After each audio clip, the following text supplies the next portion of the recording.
Let's dive right into the 19th century Atlantic colonies. We're talking massive economic booms and some pretty heavy hidden costs. So, behind all the glitz and wealth of these maritime industries, who actually paid the price? Just check out this bustling New Brunswick shipyard. In the mid-1800s, these colonies were absolute industrial powerhouses. Each place carved out a highly profitable niche. You had Newfoundland's fisheries, all the way to Nova Scotian coal. Famous ships like the Marco Polo carried these goods globally, which sparked just incredible economic growth. And this, boom, it was turbocharged by the 1854 Reciprocity Treaty, meaning tax-free trade with the U.S. The scale here is wild. Thanks to the treaty, Nova Scotia's exports literally more than doubled. The U.S. Civil War spiked demand even more.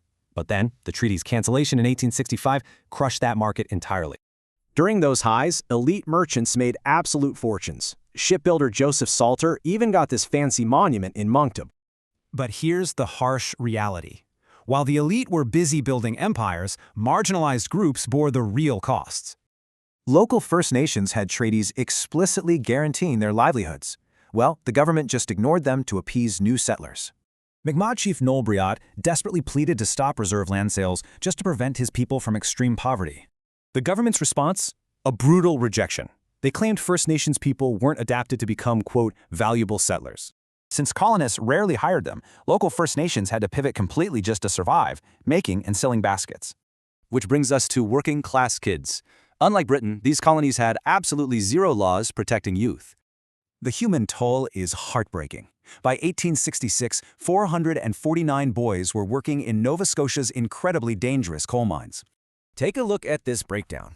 Boys as young as 7 made up a whopping 15% of miners. The exploitation was everywhere. Up on Misco Island, girls as young as 10 were cleaning catch for fish merchants. Child laborer Martin Butler recalled his arms constantly aching from swinging heavy mallets to split shingles for his family. Tragically, those dangerous workplaces caught up with him. At just 18, Butler lost his right arm to industrial machinery. It's a stark contrast, isn't it? Bronze monuments for wealthy businessmen, while First Nations and children were heavily exploited. So when we look back at all this history, who actually built the foundations of these colonies? Next time you walk past a historical monument, ask yourself, whose hidden sacrifices really made that wealth possible?